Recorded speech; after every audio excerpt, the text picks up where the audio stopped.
Before we associated the concept of the integration was the area under the curve. Now we would like to associate the double integration with the volume under the surface.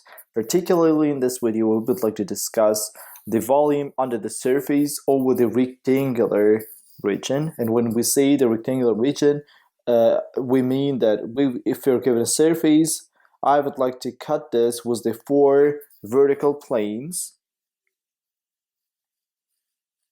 like this, and I would like to find the volume following this piece. And analogously to what we did before, I would like to find the volume of this piece by splitting this into the many small pieces, and those small pieces will be rectangular cubes.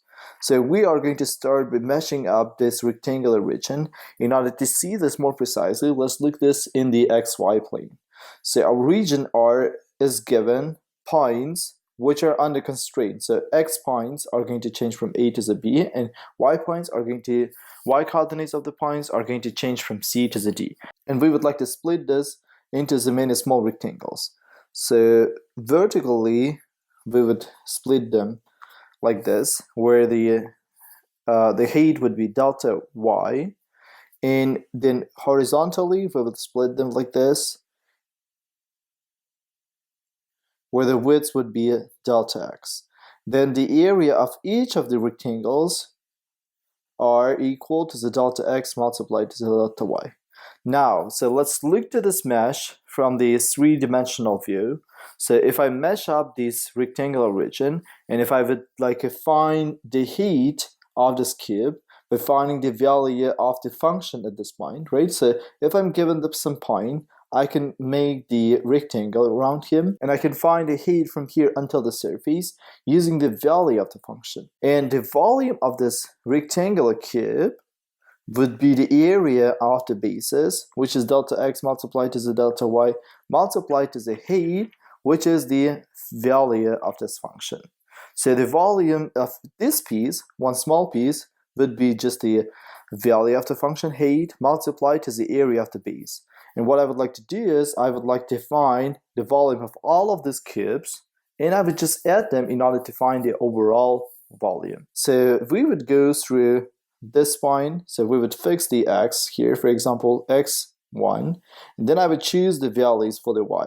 It would be Y1, then YT, Y3, Y4.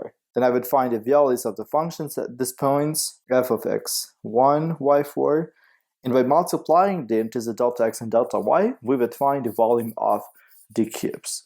Then once we finish all the points in this column, we would go to the second, to the xt, f of xt, y1, f of xt, yt, and so on. Then we would go to column by column at the end. So at the end, we just need to sum all of these values, multiply to the delta x and delta y, and we can write the sum in a compact form using the sigma notation. So first of all, so it is going to be xi and yj. When one of the xi's are fixed, right? When I choose x to be equal to x1, I need to choose the values for the y, as we did here, from 1 to the 4. So in general case, the j is going to change from 1 to the m, where m is the number of the vertical rectangles. So number of the rectangles on the vertical direction. And then I would, in the outer loop, I would change the I from 1 to the n would be the number of the rectangles in the horizontal direction. And each time the height would be multiplied to the delta x and delta y. And this would give me roughly the volume under the surface, over the rectangular area. Obviously, it's going to be the approximate volume, right? Because we are making here the approximation by taking the top of this cube is the flat one.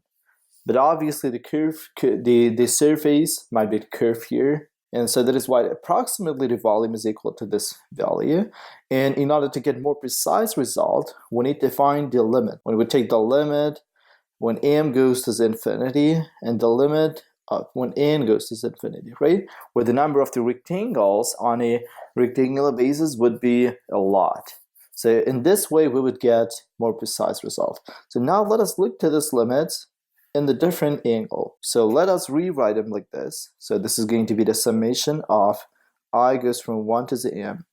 Then let me rewrite the limit here. So the limit of the summation of j goes from 1 to the m, f of xi, yj, multiplied to the delta y. Then this is multiplied to the delta x. So when I look to this limit when n goes to infinity, this is pretty much the same as the definition of the definite integral for the single variable functions, right? And please note that here x is just fixed, right? So x is independent from j. So we fix the x in outer loop, and for all the values of the yj, this x is fixed.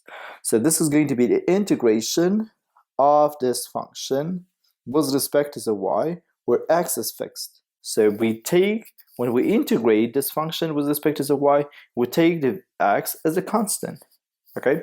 So we would integrate this from c to the d.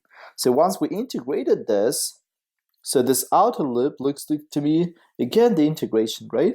It would be the integration of this thing from a to the b with respect to the x. So by the definition of the definite integral. So this would be the double integration. We would call this as a double integration. So the double summation of the height of the surface multiplied to the area of the base, j goes from 1 to the m, I goes from 1 to the n, in the limit when n goes to infinity and m goes to infinity, would be the double integration of the multivariable functions with respect to the y and with respect to the x, where y is changing from c to the d and x changes from a to the b. So let's do an example in order to try to understand how it works technically. So we are given a surface with the equation 16 minus x squared minus ty squared. So we would like to find the volume under the surface over the rectangular region where it is given with the points x and y, where x is going to change between 0 and t, and y is going to change between 0 and t. So we would find this double integration, right? We would find this volume using the double integration of this function with respect to the x. First, for example, when it changes from 0 to the t, and then with respect to the y, second, where it's going to change from 0 to the t. So first of all, let us integrate this inner integration separately.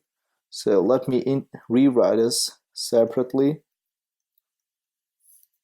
From 0 to the t, we need to integrate this. So please note that when we integrate our function, x with respect to the x would be a variable, and y is a constant, right? So that is why the integration would be 16x minus x cubed over 3 minus tx y squared. And we need to put the values for the x here from 0 to the t. If I substitute them, it's going to be set at t minus 8 over 3 minus 4y squared. Okay, so once we get this function, we will integrate this with respect to the y. So the t minus 8 over 3 minus 4y squared. We are going to integrate it with respect to the y from 0 to the t. So in this case, we would get c ty minus 8 over 3y minus 4y cubed over 3. We need to again substitute 0 and t. If we substitute the t, it would be 64 minus 16 over 3, right? Minus 4 multiplied to the 8, which is 30t over 3. 30t over 3. If I add these t numbers, it's going to be minus 16. And if I subtract this from the 64, it would be plus 48. So please note that, so this is how we need to integrate the double integration. So this is how we need to evaluate the double integration. So please note that it is possible to change the order of the integration. So this integration would be the same if I would integrate this with respect to the y first, then with respect to the x, the same function. But the only thing is, which you need to be careful with, is the borders of the integration. So these numbers are going to show me the borders of how the y changes, and these t numbers on the outer integration would show me how the x is changing.